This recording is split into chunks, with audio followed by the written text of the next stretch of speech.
ಸ್ನೇಹಿತರೆ, ಸ್ವಾಗತ, ಸುಸ್ವಾಗತ. ಮುತ್ತಣ್ಣನ ಸ್ವಾಗತ. ಇವತ್ತಿನ ವರ್ಷ ಗಿಲ್ಲಿಯವರು ಕಣ್ರಿ. ಗಿಲ್ಲಿಯವರು ಒಳ್ಳೆ ನಟ, ಒಳ್ಳೆ ಕಾಮಿಡಿ ಮಾಡ್ತಾರೆ. ಬಡವ್ರ ಮಗ ಅಂದರೆ ಒಳ್ಳೆಯದು. ಎಲ್ಲರೂ ಬೆಳಿಬೇಕು. ಕೆಳಮಟ್ಟದಲ್ಲಿದ್ದವರು ಮೇಲೆ ಹೋಗ್ಬೇಕು, ಬೆಳಿಬೇಕು. ಆದರೆ ನಮ್ಮ ನಡೆ ನುಡಿ ಒಂದಿರಬೇಕು. ನಮ್ಮ ಪ್ರಚಾರಕ್ಕೋಸ್ಕರ ಮತ್ತೊಂದು ಕಾಂಟ್ರವರ್ಸಿ ಮಾಡಿ ಯೂಸು ಲೈಕು ತಗೊಳಕ್ಕೋಸ್ಕರನೋ ಯಾವುದೋ ಒಂದು ಹೆಸರು ತಗೋಬಾರ್ದು. ಆ ಹೆಸರು ಏನಾಗಿರುತ್ತೆ ಅದು ಇಂಪಾರ್ಟೆಂಟ್ ಆಗಿರುತ್ತೆ. ಕೋಟಿ ಲಕ್ಷ ಜನಗಳ ಭಾವನೆ ಆಗಿರುತ್ತೆ. ಯಾಕೆಂದರೆ ಒಳ್ಳೆ ಬಿಗ್ ಬಾಸ್ ಆಡಿದ್ರು, ಒಳ್ಳೆ ಹೆಸರು ಬಂತು, ಎಲ್ಲದೂ ಆಯಿತು, ಸರಿ. ಗಿಲ್ಲಿಯವರು ಈ ಹೆಸರನ್ನ ಈ ಹಾಡಿಗೆ ಬಳಸ್ಕೊಳ್ಳಿ. ಎಲ್ಲರೂ ಅವರು ಆಶೀರ್ವಾದದಿಂದಲೇ ಕೆಲವರು ಬದುಕ್ತಾ ಇರೋದು. ಅವರು ಗಾಳಿ ನೀರು ಪ್ರತಿಯೊಂದು ಸರ್ವಸ್ವನಂತೂ ಅವ್ರ ಹೆಸರು ಹೇಳಿ ತಗೊಂತಾರೆ. ಕೊನೆಯಲ್ಲಿ ಹೇಳ್ತೀನಿ ಅದನ್ನು. ಆದರೆ ಗಿಲ್ಲಿಯವರು ಈ ಪದಕ್ಕೆ ಇದನ್ನು ಬಳಸಬಾರ್ದಾಗಿತ್ತು.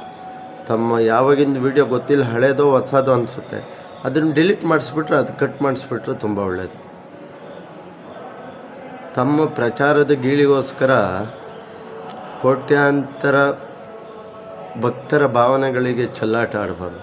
ಇದು ನೋಡಿ, ಒಬ್ಬ ಯೂಟ್ಯೂಬರ್ ಮಾತಾಡಿಲ್ಲ, ಒಬ್ಬ ನ್ಯೂಸ್ ಚಾನಲ್ ಅವ್ರು ಹಾಕಿಲ್ಲ, ಇನ್ನೆಂಥ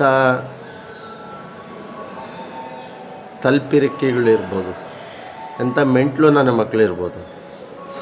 ಯಾಕೆಂದರೆ ಗಿಲ್ಲಿ ಫ್ಯಾನ್ಸು ನೋಡಲ್ಲ, ಬೈತಾರೆ ಅಂತಾರೆ ಅಂತ ಸುಮ್ಮನಾದರೆ ಭಕ್ತರ ಭಾವನೆಗಳಿಗೆ ಬೆಲೆ ಇಲ್ವಾ?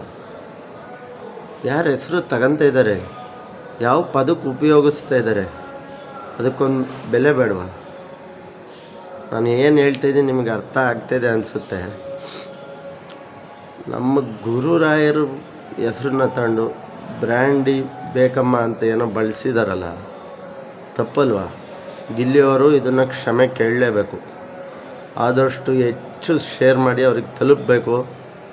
ಯಾವ ನ್ಯೂಸ್ನವರು ಮತ್ತೊಬ್ಬರು ಕೇಳದೇ ಇದ್ದರೂ ನಮಗೇನು ಸಮಸ್ಯೆ ಇಲ್ಲ, ನಾವು ಧೈರ್ಯ ಮಾಡಿ ಕೇಳ್ತೀವಿ. ಗುರುರಾಯರ ಹೆಸರು ಅದು ಬಳಸ್ಕೊಂಡಿದ್ದು ತಪ್ಪಲ್ವ? ಹಳೆ ವಿಡಿಯೋ ಆಗಲಿ ಹೊಸ ವಿಡಿಯೋ ಆಗಲಿ, ಅದನ್ನು ಇವರು ಬಳಸ್ಕೊಂಡಿದ್ದು ತಪ್ಪು. ಬಳಸ್ಕೊಂಡ್ಲಿ, ಒಳ್ಳೇದಕ್ಕೆ ಬಳಸ್ಕೊಂಡ್ಲಿ. ಗುರುರಾಯರು ಸರ್ವೋತ್ತಮರು, ಕಲ್ಪವೃಕ್ಷ ಕಾಮಧೇನು, ಯಾಮನ್ಸ್ನವ್ರು ಎಲ್ಲರಿಗೂ ಕೈ ಎತ್ತಿ ನೀಡಿದವರು. ಯಾರು ಕೇಳೋರಿಲ್ವ ಅಂತ ಇವ್ರದ್ದು ಮೆರೆದಿದ್ದೆ ಆಟನ. ಯಾಕೆ ಯಾವ ರೀತಿ ಬಳಸ್ಕೊಂಡ್ರು?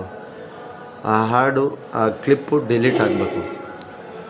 ರಾಯರ ಹೆಸರನ್ನ ಕಲ್ಪವೃಕ್ಷ ಕಾಮಧೇನು ತನ್ನ ಜೀವನ ಸರ್ವಸ್ವನೇ ತ್ಯಾಗ ಮಾಡಿ ದೇವ್ರ ಮನುಷ್ಯ ಆದರೂ ಕಲಿಯುಗದಲ್ಲಿ ನಮಗೋಸ್ಕರ ನೂರಾರು ವರ್ಷದಿಂದ ತಪಸ್ಸು ಮಾಡ್ತಾ ಜಪ ಮಾಡ್ತಾ ಬೃಂದಾವನದೊಳಗೆ ಕೂತಿದ್ದಾರೆ, ಅನ್ನ ನೀರು ಬಿಟ್ಟು. ಅಂಥ ರಾಯರ ಬಗ್ಗೆ ಇಂಥ ಹಾಡು ನಾವು ಒಪ್ಪಲ್ಲ. ಯಾರು ರಾಯರ ಭಕ್ತರು ಒಪ್ಪಲ್ಲ. ಇದನ್ನು ಖಂಡಿಸ್ತೀವಿ. ಗಿಲ್ಲಿಯವರು ಮಂತ್ರಾಲಯಕ್ಕೆ ಬಂದರೆ ರಾಯರ ಮುಂದೆ ನಿಂತು ತಪ್ಪಾಯಿತು ಅಂತ ಕ್ಷಮೆ ಕೇಳಬೇಕು. ಯಾವುದೇ ಇದಕ್ಕೋಸ್ಕರ ಹೇಳ್ತಾ ಇಲ್ಲ ನಾನು. ಜೈ ಶ್ರೀರಾಮ್, ಜೈ ಜಗನ್ನಾಥ್, ಜೈ ಸಂಗೊಳ್ಳಿ ರಾಯಣ್ಣ. ಹೆಚ್ಚು ಶೇರ್ ಮಾಡಿ, ಕಮೆಂಟ್ ಮಾಡಿ, ಲೈಕ್ ಮಾಡಿ, ಸಬ್ಸ್ಕ್ರೈಬ್ ಮಾಡಿ. ಗಿಲ್ಲಿಯವ್ರಿಗೆ ತಲುಪಿ, ಗಿಲ್ಲಿಯವ್ರಿಗೆ ಕ್ಷಮೆ ಕೇಳಿ, ರಾಯರ ಕ್ಷಮೆ ಕೇಳಿ, ಬೇರೆ ಏನು ಮಾಡಿ. ತಪ್ಪಾಯಿತು ರಾಯರೇ ಅಂತ ಕ್ಷಮೆ ಕೇಳಿ ಅಷ್ಟೇ. ಜೈ ಶ್ರೀರಾಮ್.